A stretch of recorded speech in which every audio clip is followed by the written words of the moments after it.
Hello, welcome. Good morning, good afternoon, good evening, everyone. My name is Matt Rojansky. I'm director of the Wilson Center's Kennan Institute. Thank you so much for joining us for the latest installment of our Global Perspectives series. Today, we will focus on German-Russian relations, and I am just so thrilled that we're joined by my friend and colleague and leading German-Russia watcher, Sabine Fischer, who is currently a senior fellow at the German Institute for International Security Studies, SBP, in Berlin. Before we get started, I want to thank the Wilson Center's Global Europe program for co-sponsoring today's event and remind everybody that you can stay up to date with the work of all of our scholars on the Kennan Institute website, and also by signing up for our podcasts, Kennan X and the Russia File, which are really beautifully produced and interesting to listen to on your remote work walks and around doing housework and so forth. I recommend them. You can also read our latest analysis on the Russia File and Focus Ukraine blogs. And you can communicate with us today, including right now, if you have a question already, or at any time through the course of the event by emailing Kennan, Kennan, at wilsoncenter.org. You can tweet at Kennan Institute, or you can post on our Facebook page. And please do include your name and your affiliation if you have one when you're asking questions, because I'd like to know who is asking. Obviously, today's topic is current. The United States and Germany are constantly in dialogue about all sorts of issues, but I would argue that Russia has been high on that list for a very long time. And as someone who is a frequent visitor to Europe, I will say that my answer to the famous Henry Kissinger question of who do you call when you want to talk to Europe is Berlin. Berlin is where you go to talk about Russia and the East, and with good reason. Germany's policy and Germany's analysis and Germany's expert community when it comes to Russia, Ukraine, the broader East is really second to none in Europe. And I'm thrilled to be able to introduce Sabine Fischer to give us kind of a broad overview of how that relationship works today and bring us up to the current moment, where I know even some of the latest headlines are dealing with further developments in this complicated relationship. So Sabine Fischer, as I said, is a senior fellow at SBP. From 2019 until this year, in fact, she worked in Moscow as team leader of the Public Diplomacy EU-Russia project. She previously was head of the Eastern Europe and Eurasia Research Division at SBP from 2012 to 2018, and was a senior research fellow at the European Union's ISS in Paris from 2007 to 2012. Her research is focused on Russia's foreign policy and domestic politics, EU-Russia relations, EU policy towards Russia and the EU's eastern neighborhood, and of course, the many unresolved conflicts in the region. Her latest publications include Repression and Autocracy as Russia Heads into Duma Election, an SBP publication this year, Alternative Futures of EU-Russia Relations in 2030, a report last year with Ivan Timofeyev, and The Donbass Conflict, an SBP research paper from 2019. All of those you can, of course, find online. Without further delay, Sabine, the Zoom room is yours, and I'll encourage all of our listeners to submit questions, and I'll start us off right afterwards with a discussion. Thank you so much, Matt, also for the invitation and for giving me a chance to talk about this very important relationship indeed. And thank you to the Wilson Center and the Kennan Institute for organizing this. It's really great to be with you. So indeed, I want to talk about the relationship between Germany and Russia. And this is a very multifaceted and multi-layered relationship. It has a long and very ambivalent history, and it is a key pillar of Russia's relations with Europe and of the European security system. So it's really an extremely relevant relationship, and it is in deep trouble. So what I will talk about is first the current state of the relationship. Then I want to, in the second part of my presentation, I want to look at the development of the three most important pillars of this relationship, namely political, economic, and societal relations. And towards the end, in the third part of my presentation, I will say a few words about the future, particularly, of course, against the background of recent parliamentary elections in Germany and the formation of a new German government. So first, the current state of affairs of Russian-German relations. Russia and Germany are going through a particularly rough period in their relationship.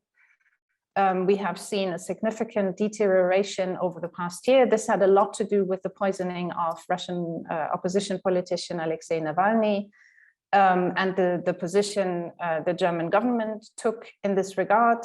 As you all remember, Navalny was poisoned in August last year. He received medical treatment in Berlin. Angela Merkel, who is still the German chancellor, visited him at the hospital and later came out with a statement that Navalny had been poisoned with Novichok, and that the Russian state should take responsibility of a thorough investigation. This was very the German government's and particularly Angela Merkel's steps were seen as a step in the back, as Dmitry Trenin put it at the time, as the ultimate rejection of the special relationship that once existed between the two nations. So these events marked a further escalation of the downward spiral that the relationship had been in already for a number of years. Then, of course, also last year, there was the crisis in Belarus, over which there is deep disagreement between Germany and its European partners on the one hand, and Russia on the other hand. And this conflict has acquired a new dimension over the summer and the autumn this year, with the Belarusian regime orchestrating a migration crisis at the Belarusian-Russian border that has been escalating over the past 2 to 3 weeks and causes a lot of trouble within the European Union and also for Germany. And then, of course, we have the disagreements over Ukraine and many other issues that trouble the relationship. So what happened since the autumn of last year? Germany supported new EU sanctions against Russia in the autumn of 2020 with regard to the poisoning of Alexei Navalny. And at the beginning of 2021, in reaction to the massive repressions against protesters that took to the streets at the beginning of the year in support of Alexei Navalny, who had returned to Russia in mid-January. In February, Russia expulsed a German diplomat along with a Polish and a Swedish colleague on the allegation that they had participated in the demonstrations in support of Navalny. And this expulsion happened without prior notice and during the visit of EU High Representative Alexander Borrell to Moscow. So it was also an exceptionally unfriendly act against the European Union.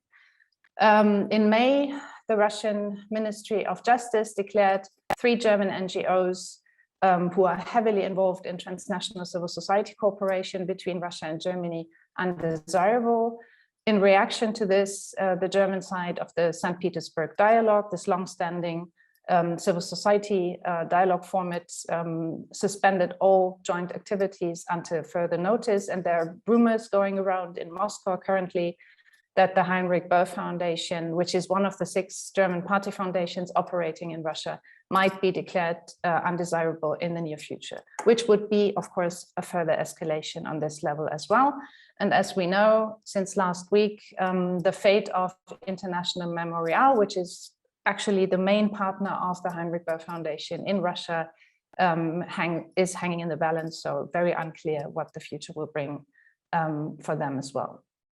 So this is where we are currently, and it's not a very cheerful picture. I want to go to the second part of the presentation now and talk about developments in the 3 pillars that I mentioned at the beginning: political relations, economic relations, and relations between societies.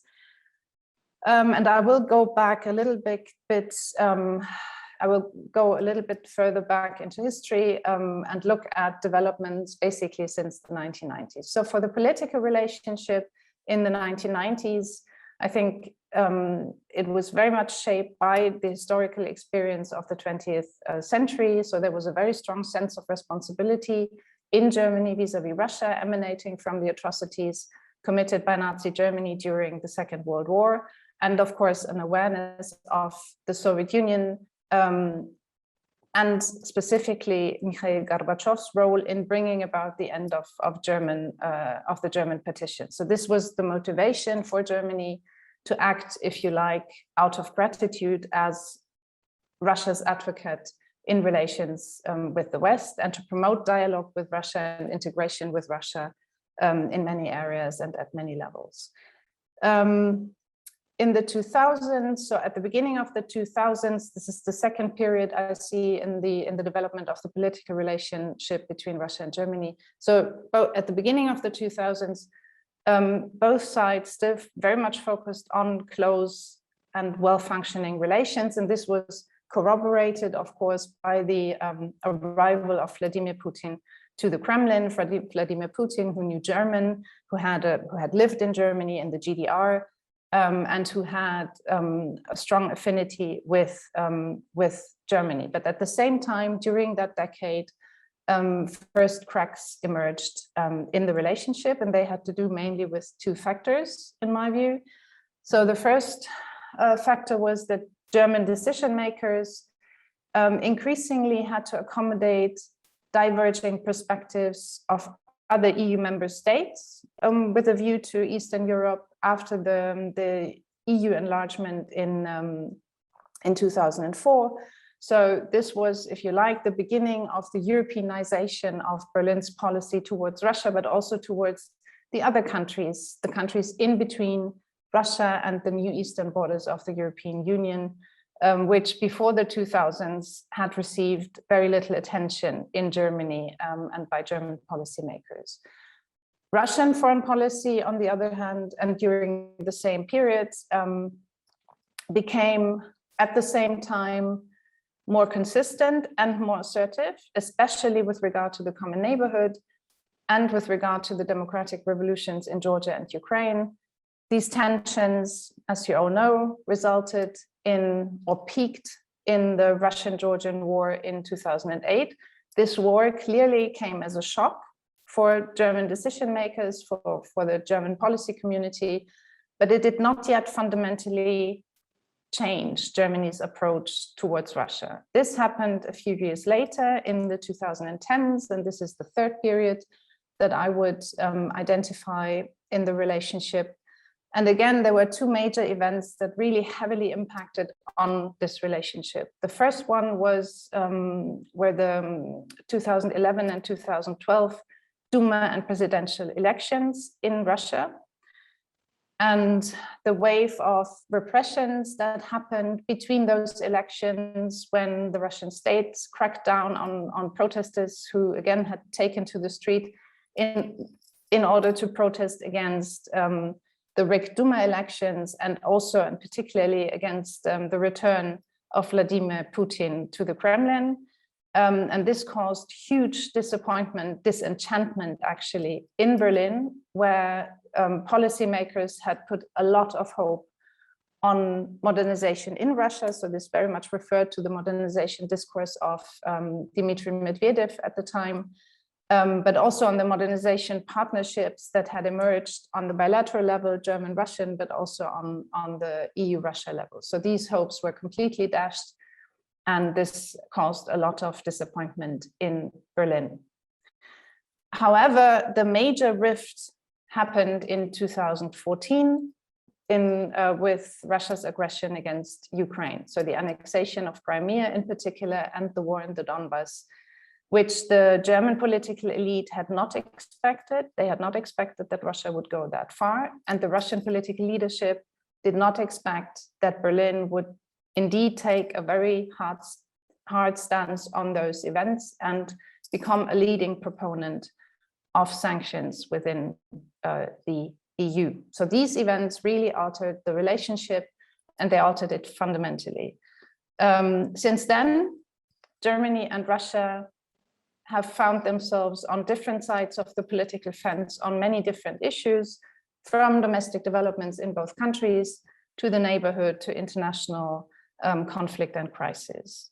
Germany has repeatedly been in the spotlight of Russian propaganda. Remember the 2015 migration crisis and the way it was depicted in Russian propaganda. It has suffered Russian disinformation and cyber attacks. And Moscow has increasingly been reaching out to and supporting right-wing political forces in Germany in order to whip up domestic politics in Germany as well. On the economic side of things, after the breakdown of the Soviet Union, Germany very quickly became the most important economic partner for Russia. Russian-German trade was always asymmetric, and Russia has always occupied a much less prominent place in Germany's foreign trade than vice versa, but it is until today Germany's most important individual energy supplier, which is of course the background of the close energy relations, including the Nord Stream 2 project, which was already mentioned. Over the past decade, German-Russian economic relations experienced several downturns. They had to do with low energy prices on the world markets.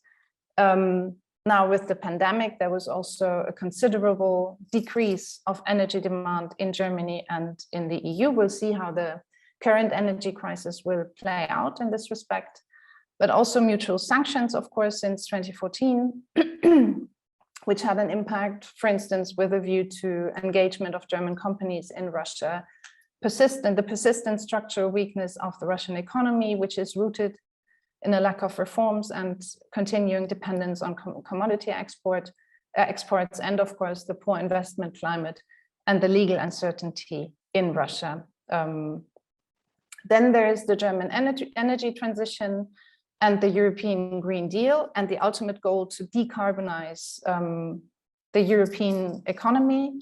And this, of course, will also have a fundamental impact on the future economic relations with Russia. So overall, what we see is a slow process of economic disengagement. It is rooted in the political conflict, of course, and in Germany's and the European Union's shift towards green economy. But I think it is also rooted, and these aspects are, of course, linked to one another in the gradual reorientation of Russia's foreign economic relations towards China and Asia. And indeed, China replaced Germany as Russia's most important individual trading partner in 2019. The EU still remains, collectively remains the most important trading partner, I think, with 40% of Russia's foreign trade, but Germany was replaced by China. Now, relations between the societies have always been very, very close since the end of the Cold War. Just to give you a few examples, there are 90 active partnerships between cities in Germany and Russia. German is the second most studied foreign language after English. This, of course, is in Russia, and this, of course, is not reflected in the status of the Russian language in Germany. There are numerous societal contacts, cultural exchange programs, and civil society, transnational civil society cooperation.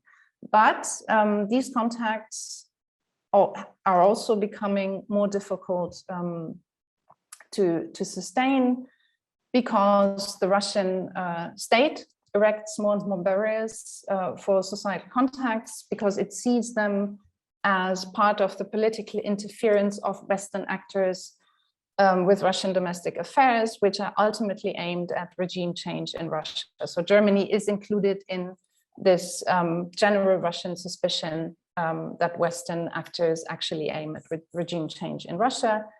The German government, on the other hand, and again, very much in line with European partners, considers societal contacts a priority and tries to promote them actively, which adds to the political conflict at to the disagreement conflict at the political level. And spaces are shrinking basically as we speak. And what I said at the beginning about the Heinrich Böll Foundation, the other German NGOs and Memorial, I think shows this very clearly. And then, of course, there's the pandemic, which has almost completely disrupted contacts between the societies, people to people, contacts and with the recognition of vaccines and vaccination certificates remaining a very uncertain prospect, I'm afraid that this will unfortunately continue for some time. So again, and also between the societies, or the societal relations clearly suffer from political conflict and from the autocratic trends in Russia, and the very worrying signs of disengagement at this level as well. Now, to conclude, I want to share some of my thoughts about the future of German-Russian relations. If I look at the Russian side, I don't expect Russian policy to change significantly in the foreseeable future. The political leadership in Moscow is very much focused on the preservation of power and control over the political system, with a view to 2024 presidential election and so forth. And this implies more autocracy in domestic politics and entrenchment of foreign policy positions, I'm afraid to say. So not much change there. In the foreseeable future, Germany, on the other hand, is now in a very interesting period because Angela Merkel is leaving the political scene after 16 years in the federal chancellery, and a new government is in formation in Berlin. Now, foreign policy has definitely not been a priority issue during the election campaign, but it will come up at some point, and probably very soon, and Russia is bound to remain a controversial issue in German foreign policy making.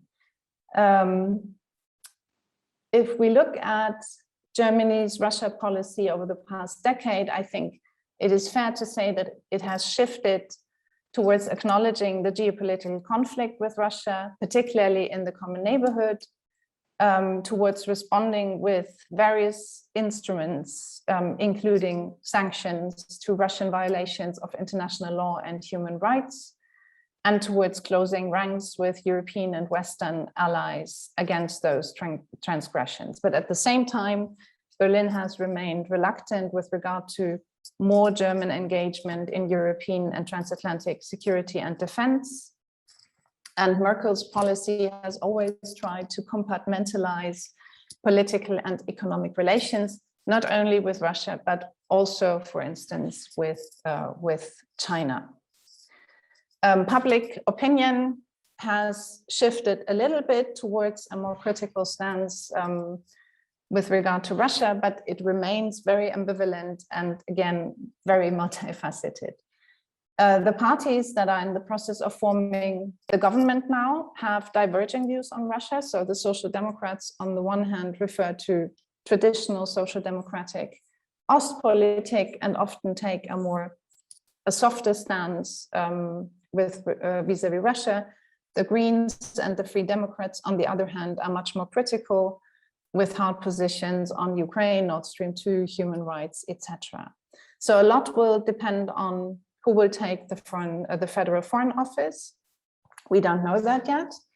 And what kind of relation will evolve between the Chancellery and the Foreign Office. Now, the coalition parties aim at the finalization of the coalition agreement and the election of the new Chancellor by the Bundestag by 6th of December. So we should know fairly soon. I don't expect a fundamentally new Russia approach from this government. And I actually don't think that this is necessary, but I very much hope that the new government will make further adjustments to the realities on the ground in the Eastern neighborhood, and also the rather grim realities in Russia.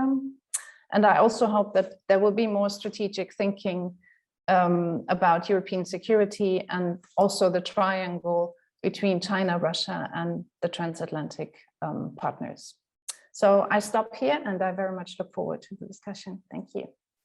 Well, thank you very much, Sabine. You know, I was preparing some questions of my own, And of course, within your last minute, you touched on each of the key terms that were in my questions, like Ostpolitik and kind of the new perspectives of perhaps the youth who are voting for the Greens and the Free Democrats and so forth. By the way, also the Alternative for Deutschland, one could argue, is a new old kind of perspective. Let me just pause and say, anybody else, we have received some audience questions. Anybody else, please feel free, email kenan@wilsoncenter.org, tweet or Facebook, and I will see your question close to real time. But let me ask, therefore, let me put sort of a few more ideas on the table and ask kind of an opening question. So you mentioned Ostpolitik, you mentioned kind of the new politics, but how it's perhaps unlikely to change policy. If the dominant factor for at least a full generation, let's say kind of the lifetime of Gerhard Schroeder, the former chancellor, as a good benchmark for that generation, was history, was the memory of World War II, was the desire not to provoke new conflict in the Cold War, given this new landscape where, as far as I understand, sort of younger people are gravitating towards different parties, new parties, and away from the kind of traditional center left and center right with their longstanding approach to the East. How important is history in that picture for those young people? And if I can add yet another layer, the internal side of history within Europe, because Europe now includes countries that were also on the other side from Germany in this history, and then the bigger external, the wider Europe that includes Russia. So put a question mark at the end of all of that. Okay, thank you very much. And I think this is really a very important question. And indeed, there are shifts in the understanding of younger generations of German history, but I would say that the remembrance of World War II is still very, very important. What has changed, and this includes, okay, I mean, the generation of Gerhard Schröder, they are really now in their 70s and 80s. The shift that I'm talking about, I think, includes the younger generations, including my generation, for instance. And this shift is basically about the understanding of who was victimized by Germany during the Second World War. And while previously in the 1990s and also partly still in the 2000s, the focus was really very much on Russia, and the understanding was, or in the German understanding, Russia was very often equaled with the Soviet Union and taken as pars pro toto for the suffering the Soviet Union endured during the Second World War. This understanding has it has differentiated over the past decade, I would say. And there's a much clearer understanding now about the suffering of Ukraine, the suffering of Belarus, etc. And this has become more important in the German discourse. And this, of course, has an impact also on German-Russian interaction on the issue, because Russia being in conflict with Ukraine and having problematic relationships with other countries in the common neighborhood, and at the same time basically monopolizing the commemoration of the Second World War. This is something that in Germany fewer and fewer people want to accept, you see. So I think the commemoration of the crimes that were committed by Germany during the Second World War, it's still very important, but the understanding of who was affected and what this means for our relations with, say, Belarus, Ukraine, and Russia, etc., that has changed. I want to ask a follow-up on that, Sabine. It's, you just spent a lot of time in Moscow until very recently, and I'm finding as the repressive atmosphere in Russia increases, Russians themselves are more willing to make analogies to Germany in the 1930s, or one could say Europe in general in the 1930s with the rise of fascism. Those are analogies that I feel like were off off limits, out of bounds for a long time, for obvious reasons. I'm curious, what do you think about those comparisons, and also how in general do Germans react to that kind of comparison between, you know, Germany's authoritarian past and modern day authoritarianism? Is that considered sort of appropriate, or is it not done? I think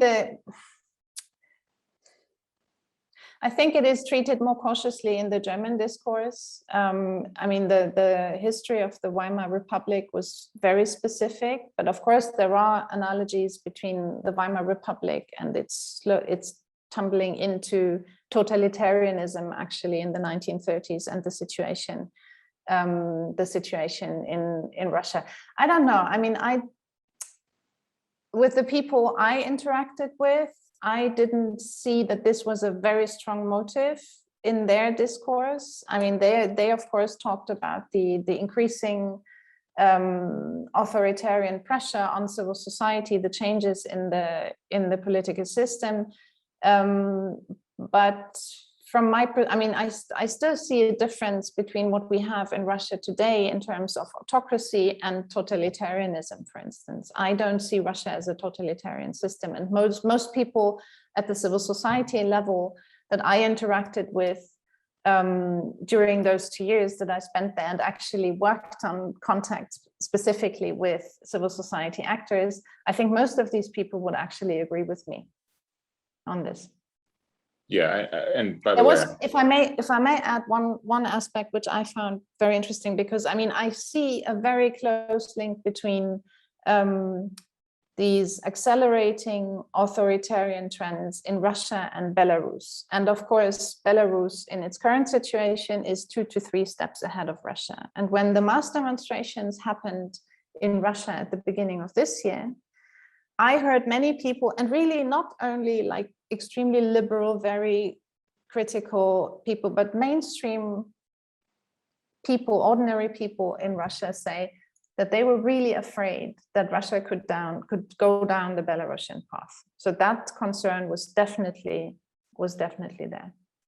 Yeah, I very much appreciate your answer. I myself am not comfortable with such glib comparisons. At the same time that I understand why people, you know, make these arguments. It's a reason to be sensitive, but not a reason to sort of throw away any analytical rigor. Let me ask one more question of mine, and then I'm very pleased we have a lot of audience questions I'll get to, and thank you for keeping your answers very good and compact. I have the sense that for the last 30 years, Russians, now looking at Germany from the Russian perspective, Russians saw Germany principally in kind of practical terms, as the word that comes to my mind is like Evrostandard, the European standard of living, right? That they would look at Germany as the principal example. You know, perhaps the south of France or Italy was a nice vacation destination, or if you're rich enough to have a villa. But if you think about kind of what is the standard of living for an ordinary person, Germany was the place. And yet the leadership the Russian leadership today is so dismissive of the Western model as a failed model. Has that perception that, at least for ordinary people, life is better and life is more kind of livable and successful, in particular in Germany, has that changed in Russia with the change of the official narrative? This is a very complicated question. And I mean, maybe let me just very briefly share some slides with you, because I think it is good to look at them right now. So I just put together some slides that give you an impression of public opinion in Germany and Russia. And let me immediately move to this slide. So this shows the Russians' attitude to Levada opinion poll, and it shows respondents' attitudes towards the 5 friendliest countries, friendliest towards Russia. And you see Germany is the black curve here, and you see it going down, down, down in 2014-15, and then a little bit up again and now we're here at 10%. And this is the list of the 5 unfriendliest countries. And again, you see Germany very, very much down, like at the lowest level, because it was perceived as being very friendly until 2013, and then it goes up in 2014 and a little bit down again, but it's still among those countries. So you have that, and that is clearly also, I think, a consequence of like ceaseless propaganda, which became fierce, unprecedentedly fierce, particularly from 2015. And I was amazed myself to see how the propaganda about the and the official narrative and the propaganda narrative about the migration crisis changed the perception of Germany in the minds of ordinary Russians, including Russians that I talked to regularly during that period, and who would come to me with questions like, I want to go to Germany, and I want to, like a colleague asked me that a few years back, I want to go to Germany for a few months because I received a scholarship, and I want to take my wife with me, but she's afraid because she believes that the situation in Germany is not secure any longer. Can you tell me anything about it? You know, so it really changed the image of Germany.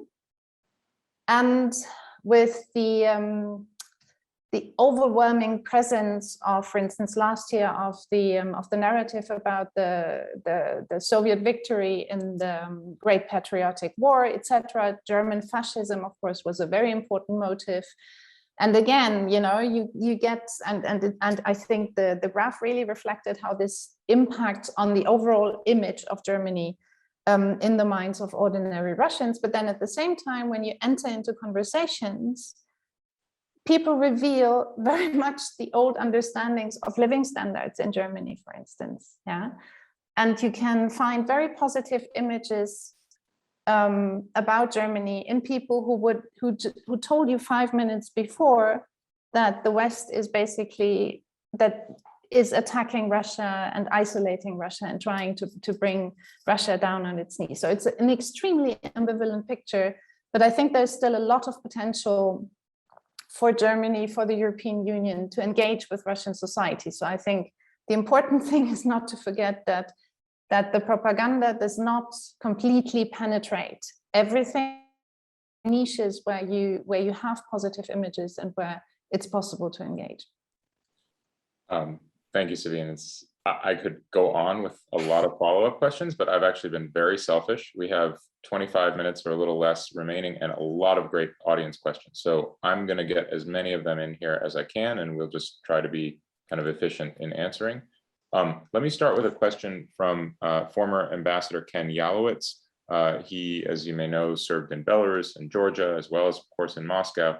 And he asks, what do you think Russia's intentions are with regard to the military buildup on the Ukraine border? Is this development even more serious in light of Putin's denial that Ukraine is a legitimate state? We knew this question was coming, so. Yeah.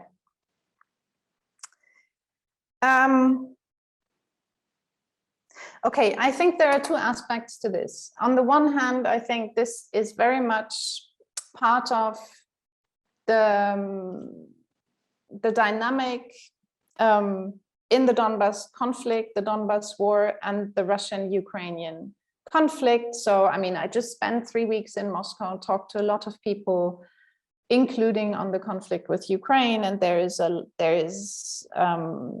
huge fatigue. There is a great disappointment in Zelensky. So, I mean, remember when Zelensky was elected in 2019 and made some steps towards Moscow diplomatic initiatives, also with a view to the Normandy 4 format, etc. There were indeed some hopes in Russia that Russia could pursue its own goals and get Zelensky's consent, and these hopes have been disappointed in the meantime.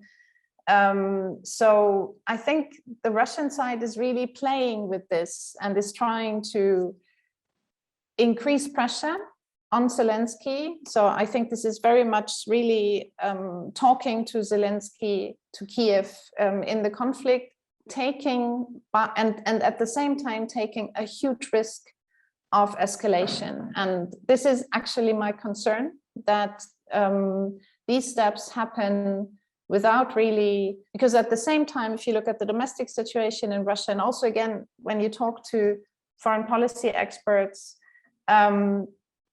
there is, I mean, in the population, clearly, absolutely no appetite for any kind of foreign policy adventure.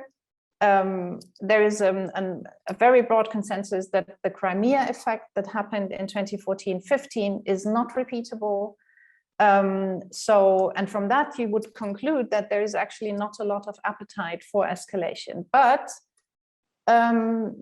but I think Moscow is really acting in a very reckless way here and is risking escalation without really considering the consequences that this might have. So what we may see is indeed an escalation along the border, which would be very, very dangerous, without any of the sides really intending to enter into a new war. This is a very dangerous game.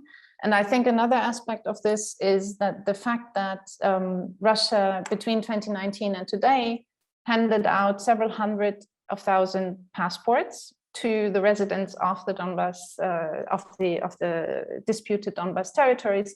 And this, of course, changes the whole structure of the conflict. And again, it is extremely dangerous because it increases the risk of escalation, and it increases the obligation of Moscow to really interfere and intervene in case this escalation should happen. So it's a very reckless game that is extremely worrisome. Thanks very much. I can only agree as regards the risks. The next question is from Greg Thielman, who's a board member of the Arms Control Association. It's really two questions, so I beg your forbearance and efficiency.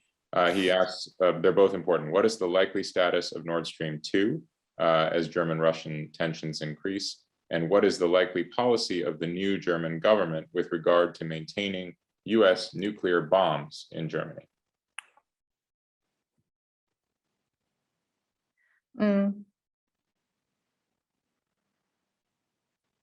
So Nord Stream 2, and I already told Matt before we started the conversation that I'm really not an energy expert, so I'm a bit hesitant in going too deeply into that. But I think on Nord Stream 2, I mean, we have now three parties in the upcoming coalition. Two of them are very skeptical with a view to Nord Stream 2. One is supportive. So concluding from this, I would assume that they will balance out each other. And I think what needs to be taken into account is the fact that, I mean, there has been an increasingly critical debate about Nord Stream in Germany over the past, basically since 2015-16, because many people, experts, also policymakers in Germany, increasingly saw it as a security risk, particularly for Ukraine. At the same time, I said that during my presentation, the government has created the space for the project to evolve. And a project like Nord Stream 2, it does not only evolve, it creates structures and path dependencies, and it creates legal obligations. And these legal obligations will also bind the new government. So I think the space for maneuver for this new government is limited. There are conversations now. I mean, you may have heard that the candidate of the Green Party said several times that she wants, I mean, they didn't win the election, but still she is in the coalition negotiations, and there are rumors that she will take over the Federal Foreign Office. We'll have to see, but she said several times that she would want Nord Stream 2 to be stopped. The question is, would that be possible? What would be the costs? Yeah? Then there are conversations about a moratorium with a view to Nord Stream 2. Again, that would require to see what the legal consequences would be. So I think the status of Nord Stream 2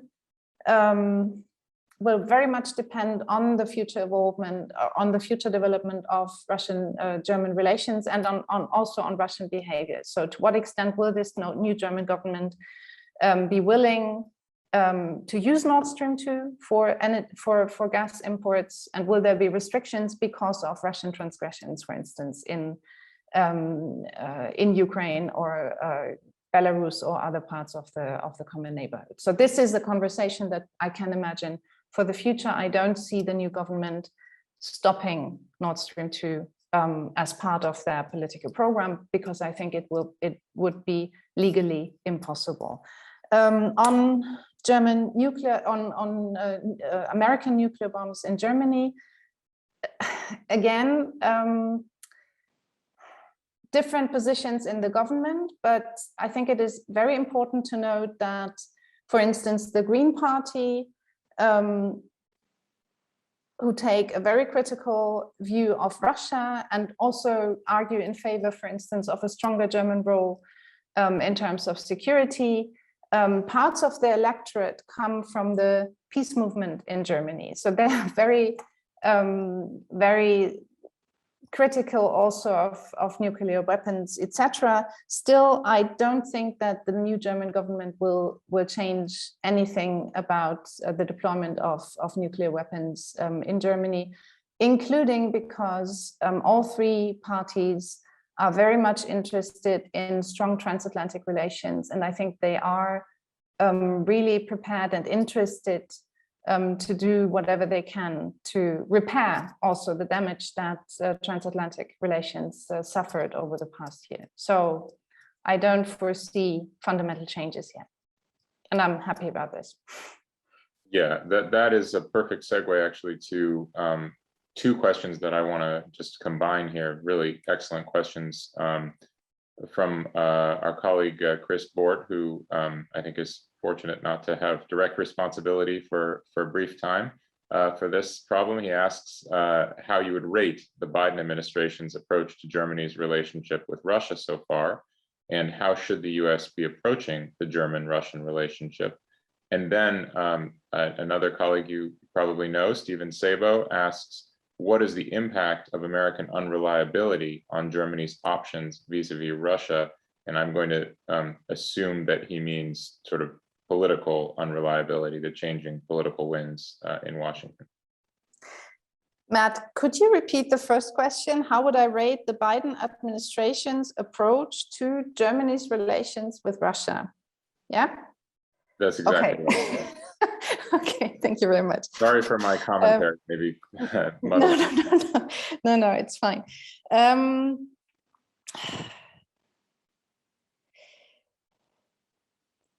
This is a tricky one. I mean, look, I was both amazed and shocked by the agreement that, or the arrangement, let's put it like that Angela Merkel and Joe Biden found about Nord Stream 2 before the summer, because I myself am rather critical with a view to the pipeline. On the other hand, I think it was a very good sign that both sides really tried to put the relationship back on track, including with a view to relations with Russia. I think other important steps have been taken. I feel that there's much more coordination, and we could see that in the past few days, also with a view to Belarus and the Belarusian-Polish border regarding sanctions policy. So there was a coordination with regard to statements, to positions, etc. So I think these are very important steps in the right direction, not always with the right implications, perhaps, when we look at Nord Stream 2, but politically, I think they're important. I think it is very important for American and German/European policy communities to engage and to talk about what happened over the past few years, because I think,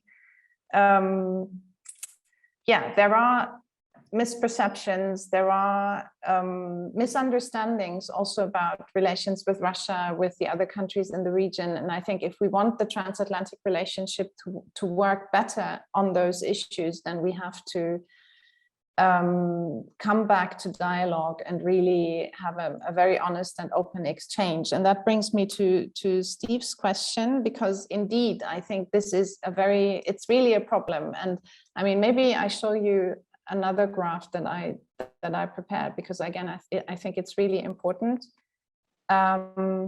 Also, you know, with regard to domestic implications of this triangle, US, Germany, Russia, in Germany, because here you can see that in Germany, and this is not a poll that was taken in 2016, 17, or 18, it's from 2020.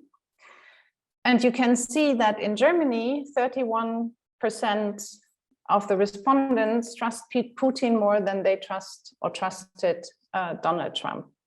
Yeah? And this, of course, is a huge problem. The Trump years have inflicted a lot of damage on the image of the United States in Germany. And I think in the German population, there is a lot of mistrust now with regard to stability of the American political system, political processes, etc. So this unreliability clearly plays a role also with regard to the future of the political situation in the United States. And yeah, and I mean, this is something that is very strong at the level of public opinion and the society. I think the majority of the political community really wants to get back to transatlantic relations. Many dream of a normalization and of getting back to sort of what was before, which of course is impossible. But I think this is what what we need to work for, in the hope that this will then sort of have an impact also on public opinion and on the society. But clearly the impact is there and it is problematic. That's a fair answer to a difficult set of questions, Sabine. Let me keep going. I want to ask a question from our colleague Morgan Jacobs. What is the German reaction to Belarus's current weaponization of immigration? And you might say just a few words about what exactly you understand is happening as well.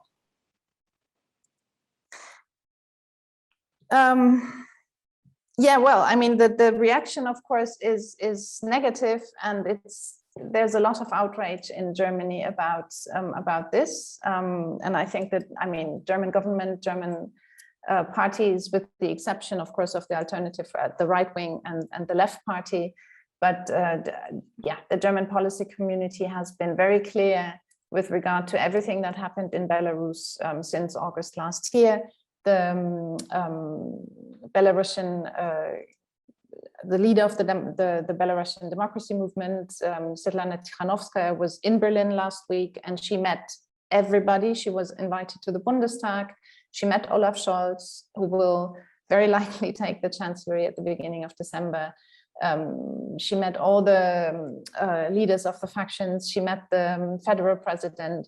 So she was really received at the very high political level, which was an important signal, I think, both to Minsk and to Moscow. And Germany has been active in trying to solve this crisis, which is an extremely complex one, because you must not forget, and this is, I think, also what specifically Lukashenko, but also Putin in the background play with, because it overlaps with the political conflict between Poland and the rest of the European Union with regard to the rule of law in Poland. So an extremely complex situation. The German government has been active in Brussels. Yesterday and the day before, there was a meeting of the EU foreign ministers. New sanctions were decided, and Heiko Maas took an active part in that. And Angela Merkel has been trying to negotiate, if you like, both with Putin, and I'm not quite sure myself if this was a very unfortunate step by her with Lukashenko yesterday. So so the German government is trying to help solve the crisis, and the view of everything that is being done in Minsk and also in Moscow is very critical. We have a rather controversial debate about the role of Moscow in this regard, because many people believe that it's not actually Lukashenko orchestrating this crisis, but it is really the Russian political leadership. I myself do not think that this is an adequate analysis and depiction of the relationship between Minsk and Moscow. I mean, it doesn't really, at the moment, it doesn't change the picture and the situation on the ground, whether or not Putin is behind this or Lukashenko. But I think we have to understand that the Russian-Belarusian relationship, even in this situation, and even if in a situation when Lukashenko completely lost the EU as a balancing factor in his relationship with Russia, the Russian-Belarusian relationship still remains more nuanced, and Lukashenko is still escalating here, doing things there in order to preserve a minimum of autonomy, if you like, in his relationship with Russia. So I'm really not convinced that this is something that is being orchestrated and instructed from Moscow. I think this is a Belarusian, this is a Minsk initiative, and yeah, and we're all trying to deal with the consequences. Sabine, we have just 5 minutes left. Let me see if I can squeeze in 2 more questions. So the first is from Alexander Osipian, who asked, could you comment on the state of German-Russian military cooperation? According to Deutsche Welle, quote, a navigation system of Russian origin called Navisailor 4100 has been installed on at least 100 vessels operated by Germany's military, including submarines, since 2005, according to the mass market newspaper Bild am Sonntag. I don't know about this, but maybe. I cannot comment on this, I'm sorry. I would need to look up the facts, sorry. Okay, yeah, also news to me. Sorry, Alexander. And so then a question from John Trevithick. He says, this topic may have been addressed already. To what extent have German foreign policy actors or perhaps parties considered the impact of expansion of NATO East, including prospect of Ukraine's admission to NATO, on Russia/Putin's actions, including seizure of Crimea, war in Ukraine? So I guess he's asking, how do German leaders think about NATO enlargement vis-a-vis perhaps sort of Russia's strategic worries, or I think that's the question. Well, I mean, I think I'm not telling you anything new when I say that there's still no appetite in Germany, and this is across the political spectrum indeed, for NATO enlargement and MAP and accession prospects for Ukraine or Georgia. There are, I mean, I said at the beginning that Russia will remain a controversial topic, and indeed one of the arguments of those in Germany who argue in favor of more dialogue and also more understanding for Russia's positions, they indeed argue that NATO is being perceived in Russia as a threat, and the expansion of NATO, well, they're maybe not exactly saying was a mistake, the enlargement, but an expansion of NATO beyond its current borders would trigger, and the prospect triggers aggressive Russian behavior. But I think this is slowly but steadily becoming a minority position, because more and more people understand that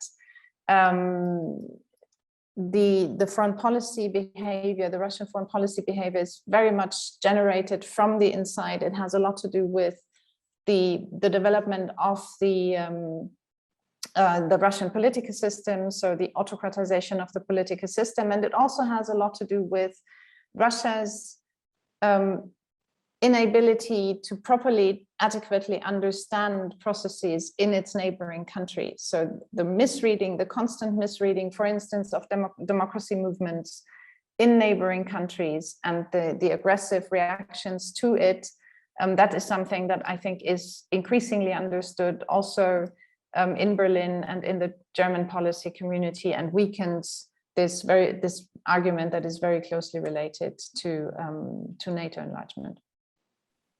Sabina, great, very efficient, pointed answers to a set of very good and difficult questions. So thank you very much to our audience for all of those.